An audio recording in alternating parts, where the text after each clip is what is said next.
अजीज तलबा और तालबात, Farooq foundation online school के ज़रिए यकसा नसाब के मुताबिक तालीम हासिल करें। अगर हमारी वीडियोस पसंद आएँ तो चैनल को सब्सक्राइब करें और दोस्तों के साथ शेयर करें और बेल आइकन को लाजमी दबाएं ताकि आइंदा आने वाली तालीमी वीडियोस आप हासिल कर सकें। Here I'm teacher physics class 9th. Students, if you listen and watch all these video lectures with full attentively, then hope so you will get excellent marks in the exams. मेरी parents से भी एक request है, वो अपने बच्चों को online learning के बारे में उन्हें अवेयरनेस दें ताकि बच्चे अपनी स्टडी को कंटिन्यू रख सकें। स्टूडेंट, इस तरह ऑनलाइन लर्निंग करके आपको किसी इंस्टीट्यूट या किसी ट्यूटर से भी हेल्प लेने की ज़रूरत नहीं पड़ेगी। होप सो आपके बहुत सारे कॉन्सेप्ट्स क्लियर होंगे। फ़ारूक फाउंडेशन ऑनलाइन स्कूल के तहत आप ग्रेड 1 से लेके ग्रेड 10 तक हमारे इस यूट्यूब चैनल पर ऑल वीडियो लेक्चर्स मौजूद हैं। उम्मीद है हमारे ये वीडियो लेक्चर्स आपके एग्ज़ाम्स की प्रिपरेशन के लिए आपके लिए बहुत हेल्पफुल होंगे। स्टूडेंट्स, मेरी आपसे एक रिक्वेस्ट है, आप हमारे इस यूट्यूब चैनल को सब्सक्राइब कीजिएगा, लाइक कीजिएगा और शेयर कीजिएगा। Thank you so much students. Now today we discuss about the chapter number 6 which is work and energy. Clear? तो हम लोग डिस्कस करेंगे बेसिकली वर्क और एनर्जी के दरमियान में क्या रिलेशनशिप है। ठीक है, देन हम डिफाइन करेंगे define work and SI unit. ठीक है, काइनेटिक एनर्जी को हम लोग डिस्कस करेंगे, पोटेंशियल एनर्जी को डिस्कस करेंगे। इसके अलावा fossil fuel, hydrofuels, nuclear energy, thermal energy, मतलब ये डिफरेंट एनर्जी की टाइप्स हैं, उनको हम लोग डिस्कस करेंगे। क्लियर? फर्स्ट डे हम लोग डिस्कस करेंगे इसका जो हमारा फर्स्ट जो टॉपिक है हम लोग उसे डिस्कस करते हैं। क्लियर? हमारी बुक का जो फर्स्ट टॉपिक है फर्स्टली हम लोग वो डिस्कस करेंगे। Clear? 6.1। Clear? Let's suppose students, एक आदमी वेट उठा के खड़ा हुआ है, तो ठीक है, नो डाउट उसने फोर्स लगाई, ठीक है, लेकिन उसने कोई डिस्प्लेसमेंट कवर नहीं किया। क्लियर? अब जब तक उसने कोई डिस्प्लेसमेंट कवर नहीं किया तो उसने किसी किस्म का कोई वर्क नहीं किया। इट मीन्स स्टूडेंट्स, वर्क होने के लिए हमें दो चीज़ें चाहिए होती हैं, एक हमारे पास फोर्स और सेकेंड वन हमारे पास displacement. Clear? In physics, work is said to be done when a force act on a body and move in the direction of the force. एक बॉडी पे फोर्स लगाई जाए और वो उसकी डायरेक्शन में, उस फोर्स की डायरेक्शन में मूव भी करे तो हम लोग कहेंगे कि इस बॉडी ने वर्क किया है। Clear? Mathematically work is the product of force and the displacement in the direction of force. Work को हम लोग W से रिप्रेजेंट करते हैं, फोर्स को हम लोग F से रिप्रेजेंट करते हैं और डिस्प्लेसमेंट को S से। जब हम लोग फोर्स किसी बॉडी पे अप्लाई करें और वो उसको डिस्प्लेस करे उसी डायरेक्शन में जिस डायरेक्शन में फोर्स होगी, ठीक है, लेट्स सपोज हम लोग फोर्स इस डायरेक्शन में लगा रहे हैं तो वो चीज़ इसी डायरेक्शन में मूव कर जाएगी। ठीक है, मतलब इसने अपनी यहाँ, इस ब्लॉक ने यहाँ से लेकर यहाँ तक अपने खुद को डिस्प्लेस किया। ठीक है, और फोर्स की डायरेक्शन भी वही रही। Clear students? I hope students ये आपको कॉन्सेप्ट क्लियर हो गया होगा। नेक्स्ट वन हम लोग रिपीट करते हैं, जब भी किसी बॉडी पर फोर्स लगाए और वो डिस्प्लेसमेंट कवर करे तो इट मीन्स वहाँ पे वर्क डन हुआ है। ठीक है, हम लोग कहते हैं कि अगर तो हमने फोर्स लगाई और उसने कुछ डिस्प्लेसमेंट कवर किया तो हम लोग कहेंगे कि उसने वर्क किया है। Sometime force and displacement do not have the same direction. बाज़ औक़ात ऐसा होता है कि डिस्प्लेसमेंट और फोर्स उन दोनों की डायरेक्शन सेम नहीं होती। स्टूडेंट्स, लेट्स सपोज हमारे पास यहाँ पे एक ऑब्जेक्ट है।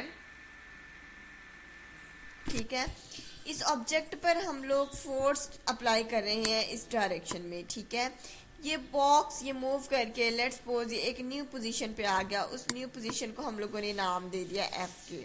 ठीक है, इट मीन्स टू स्टूडेंट्स, इसने यहाँ से लेकर यहाँ तक इतना इसने डिस्प्लेसमेंट कवर किया है। क्लियर? तो हम लोगों ने अभी पढ़ा था कि अगर कोई बॉडी पे फोर्स लगाने से वो कोई ना कोई डिस्प्लेसमेंट मतलब S कवर करे तो which is also known as work done. तो ठीक है, वहां पे हम लोगों को वर्क डन हो गया। तो इस केस में हमारे पास वर्क डन हो गया। क्लियर? तो वर्क किस पे डिपेंड कर रहा है? Work is directly proportional to force and multiply by the displacement. Clear student? अब जितनी ज्यादा फोर्स होगी आपका ऑब्जेक्ट इतना ज्यादा डिस्प्लेसमेंट कवर करेगा, और जितना ज्यादा डिस्प्लेसमेंट कवर करेगा इतना ज्यादा आपका वर्क डाउन होगा। क्लियर? आप फोर्स बढ़ाते जाएं, आपका वर्क बढ़ता जाएगा। हम ये कह सकते हैं कि अगर फोर्स को बढ़ाया जाए, वर्क है वो डायरेक्टली प्रोपोर्शनल है फोर्स के, और जो वर्क है वो डायरेक्टली प्रोपोर्शनल है डिस्प्लेसमेंट के। आप जितना ज़्यादा डिस्प्लेसमेंट होगा इतना ज़्यादा आपका वर्क होगा, जितनी ज़्यादा आपके फोर्स लगेगी इतनी ज़्यादा आपका डिस्प्लेसमेंट होगा। क्लियर? तो हम लोग इसको ऐसे भी लिख सकते हैं कि W is equal to, force को हम लोग F के साथ डिनोट कर रहे हैं और डिस्प्लेसमेंट को हम लोग ऐसे शो कर रहे हैं, तो W is equal to FS। Clear? तो ये हमारे पास है वर्क का बेसिक फार्मूला है, W is equal to FS के। ठीक है, ये हम न्यूमेरिकल्स में भी यूज़ करेंगे, एग्जाम्पल्स में भी यूज़ करेंगे। और हमें पता है कि जो वर्क है वो हमेशा हमारे पास एक स्केलर क्वांटिटी है। ठीक है, वर्क जो है वो हमारे पास एक स्केलर क्वांटिटी है। अब स्केलर क्वांटिटीज़ क्या होती हैं? ऐसी क्वांटिटीज़ जिनकी जस्ट मैग्नीट्यूड हो तो उन्हें हम लोग कहते हैं स्केलर क्वांटिटीज़। ठीक है, जो वर्क जो हमारे पास है वो एक स्केलर क्वांटिटी है। ठीक है, हम कहते हैं कि हम लोगों ने 10 जॉल का वर्क किया। ठीक है, हम लोग जस्ट एक वैल्यू बता रहे हैं, हमने इतना काम किया है। ठीक है, अब वो किस डायरेक्शन में हुआ है ये हम लोग डिस्कस नहीं करते। क्लियर? वर्क जो है हमारे पास वो एक स्केलर क्वांटिटी है। ठीक है, ये एक बहुत इंपॉर्टेंट MCQ है, आपने याद रखना है कि जो वर्क जो है वो एक स्केलर क्वांटिटी है। अब हम लोग चलते हैं वर्क के यूनिट की तरफ। तो वर्क का जो फार्मूला है W is equal to FS के। ठीक है, एज यू नो स्टूडेंट, जो फोर्स है उसका यूनिट होता है न्यूटन। ठीक है, जबकि डिस्प्लेसमेंट का जो यूनिट होता है, डिस्प्लेसमेंट का यूनिट होता है, फोर्स का यूनिट हमारे पास न्यूटन है और डिस्प्लेसमेंट का यूनिट हमारे पास होता है मीटर। क्लियर? तो स्टूडेंट्स यहाँ पे हमारे पास वर्क का जो यूनिट आ गया वो हमारे पास आ गया न्यूटन मीटर। क्लियर? अब जो न्यूटन मीटर है वो हमारे पास इक्वल टू होता है 1 जॉल के। ठीक है, तो जो हम लोग ये कह सकते हैं कि जो न्यूटन मीटर है उसकी जगह पे हम लोग जॉल लिख सकते हैं। तो वर्क का यूनिट हो गया जॉल। सिस्टम इंटरनेशनल में जो वर्क का जो यूनिट होता है वो हमारे पास होता है जॉल। ठीक है, अब हम लोग अगर जॉल को डिफाइन करें तो यहाँ पे उन्होंने जॉल को भी डिफाइन किया हुआ है। The SI unit of work is joule. It is defined as the amount of work is 1 joule when a force is 1 Newton. जब हमारे पास 1 न्यूटन फोर्स हो, displace a body through 1 metre in the direction of force. ठीक है, वो displace कर रहा हो 1 मीटर पे, तो ठीक है, तो वो 1 जॉल के इक्वल होगा। जब आप किसी बॉडी पर 1 न्यूटन की फोर्स लगाएं और वो 1 मीटर डिस्प्लेस कर जाए तो हम लोग कहते हैं कि वर्क डन वहाँ पे 1 जॉल होगा। क्लियर? तो हमारे पास ये इसकी डेफिनेशन है। ये एक शॉर्ट क्वेश्चन भी आ जाता है, डिफाइन यूनिट ऑफ वर्क, तो आपको आना चाहिए वर्क का यूनिट जॉल है। ठीक है, इसके अलावा वर्क के बड़े unit, joule is a small unit of work.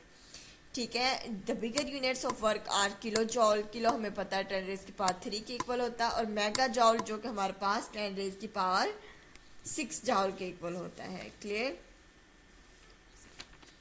हमने अभी स्टूडेंट डिस्कस किया, हम जिस डायरेक्शन में फोर्स लगाएं हमारा ऑब्जेक्ट उसी डायरेक्शन में डिस्प्लेस कर लग जाए। लेट्स सपोज अगर हम लोग फोर्स लगाएं लेकिन हमारे ऑब्जेक्ट की डायरेक्शन वो ना हो। लेट्स सपोज हम लोग एक एग्जांपल लेते हैं। ये हमने एक फोर्स लगाई। ठीक है, ये हमारी फोर्स ना तो हॉरिजॉन्टल है ना ही वर्टिकल है। ठीक है, अब हमारा ऑब्जेक्ट किस तरह से मूव करेगा? डेट मीन्स स्टूडेंट्स यहाँ पे 2 कंपोनेंट्स आ गए हैं। फिर हम लोग देखें, यहाँ पे हमारे पास f ऑफ x कंपोनेंट आ गया। ठीक है, ये हमारे पास हॉरिजॉन्टल कंपोनेंट आ गया, और ये हमारे पास f ऑफ y मतलब y कंपोनेंट, वर्टिकल कंपोनेंट। मतलब ये हमारे पास फोर्स हॉरिजॉन्टल कंपोनेंट आ गया और ये हमारे पास आ गया वर्टिकल कंपोनेंट f y। ठीक है, ये y एक्सिस में लग रही है। क्लियर? अब स्टूडेंट्स हमने ये देखना है कि हमारा जो ऑब्जेक्ट है जिस पे हम लोग फोर्स अप्लाई कर रहे हैं वो किस डायरेक्शन में मूव कर रहे हैं, क्या वो अपने एक्स कंपोनेंट में मूव कर रहे हैं या वाई कंपोनेंट में मूव कर रहे हैं। क्लियर, इसको हम लोग फर्दर स्टडी करने के लिए हम लोग देखेंगे।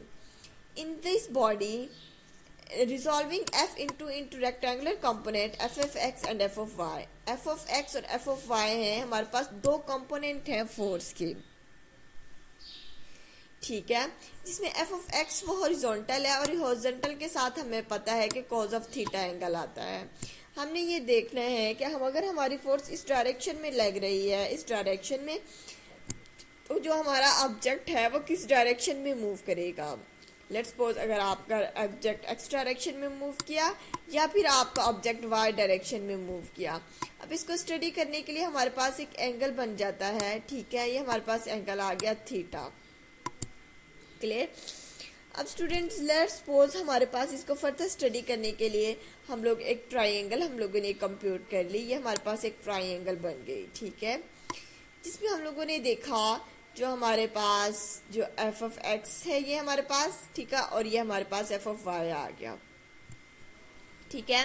तो f of x हमारे पास इक्वल टू आ गया f cos of थीटा के, और f of y हमारे पास कंपोनेंट आ गया f of sin थीटा के इक्वल, ठीक है।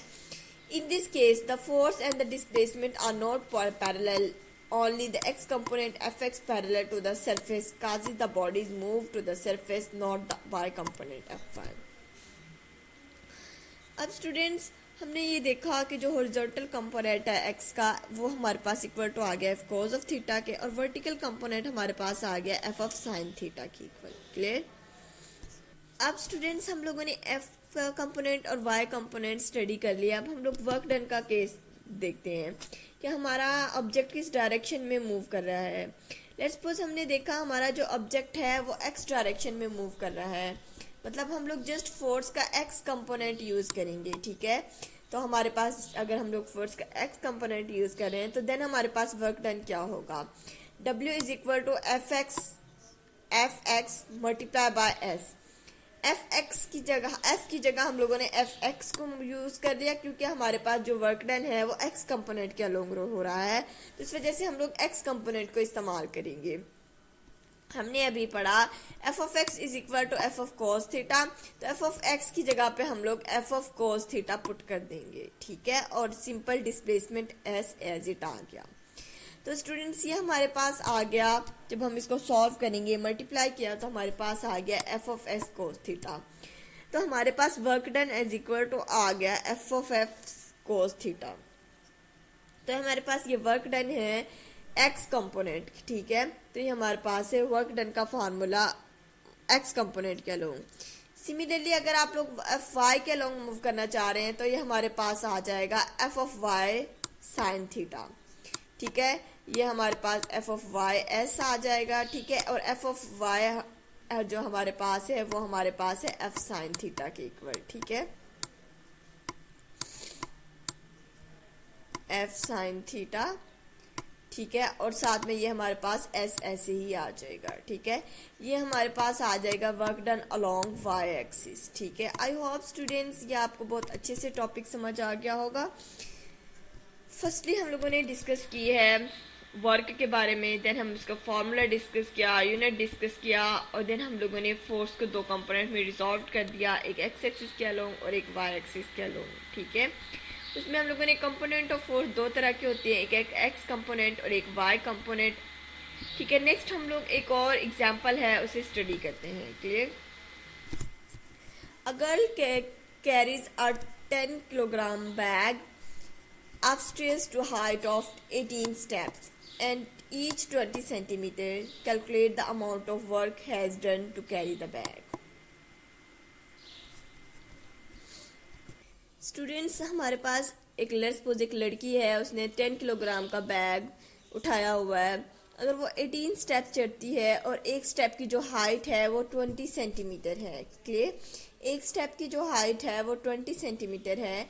Calculate the amount of work done, उसमें हम लोगों ने कैलकुलेट करना है उसने कितना अमाउंट ऑफ वर्क डन किया है, ठीक है। एज यू नो स्टूडेंट्स हमने पढ़ा था वर्क डन फाइंड करना था W is equal to F S, ठीक है। जो हमें फोर्स भी पता होना चाहिए और उसका डिस्प्लेसमेंट भी पता होना चाहिए। अगर हम डाटा देखें, डाटा में हमें कहीं पे भी ना फोर्स गिवन है और ना ही हमें डिस्प्लेसमेंट गिवन है, ठीक है। तो पहले हम लोग अपना डाटा लिख लेते हैं फर्स्टली हम लोग, देन हम उसको फोर्स और डिस्प्लेसमेंट फाइंड आउट करेंगे। क्लियर। हमारे पास गिवन है मास ऑफ द बैग, जो हमारे पास एम है वो 10 किलोग्राम है। अगर हम लोगों ने वेट ऑफ द बैग को कैलकुलेट करना है तो W इज इक्वल टू हमारे पास इक्वल टू होता है mg के इक्वल, ठीक है। तो m हमारे पास इसमें गिवन है, m हमारे पास है 10 किलोग्राम और g हमारे पास है ग्रेविटेशनल एक्सेलरेशन, इसकी वैल्यू हमारे पास होती है 10 मीटर पर सेकेंड स्क्वायर। जब 10 को हम लोग 10 के साथ मल्टीप्लाई करेंगे तो ये हमारे पास आ जाएगा 100 Newton. To carry the bag upstairs, the girl exert a force, upward force equal to the weight of the bag. Thus, अब हमें पता है कि जिसमें फोर्स है लगी है वो 100 न्यूटन है, ठीक है। अब हम लोगों ने लेट्स सपोज हाइट को फाइंड आउट करना है, तो हमारे पास 18 स्टेप्स है और हर स्टेप की जो हाइट है वो 20 सेंटीमीटर है। सेंटीमीटर को हम लोगों ने मीटर में कन्वर्ट कर लिया, तो ये हमारे पास 20 सेंटीमीटर को जब हम लोग मीटर में कन्वर्ट करेंगे तो वो हमारे पास आ जाएगा 0.2 मीटर, ठीक है। ठीक है, इस सेंटीमीटर को हम लोगों ने मीटर में कन्वर्ट कर लिया तो हमारे पास हाइट आ गई 3.6 मीटर। तो स्टूडेंट्स अब हम लोग फार्मूला डिस्कस करते हैं। W is equal to FH के मतलब फोर्स और डिस्प्लेसमेंट मतलब हमारी उसकी हाइट आ गई। तो फोर्स हमारे पास 100 न्यूटन है और हाइट हमारे पास 3.6 मीटर है। जब हम इसको मल्टीप्लाई करेंगे तो हमारे पास आंसर आ जाएगा 360 जॉल। The girl has done 360 जॉल of work. तो हम कह सकते हैं कि उस गर्ल ने 360 जॉल वर्क किया। Clear students, I hope students ये आपको एग्जाम्पल बहुत अच्छे से समझ आ गई होगी। नेक्स्ट वन हम लोग डिस्कस करेंगे हमारा जो नेक्स्ट टॉपिक है 6.2 को। क्लियर स्टूडेंट्स अब हम डिस्कस करते हैं topic number 6.2 which is energy.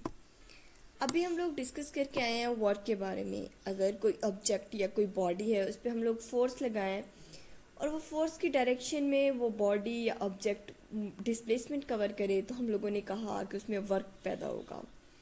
अगर हम लोग फोर्स लगाएं और कोई बॉडी या कोई ऑब्जेक्ट डिस्प्लेसमेंट कवर ना करे तो हम लोग कहते हैं कि उसमें किसी किस्म का कोई वर्क डन नहीं हुआ।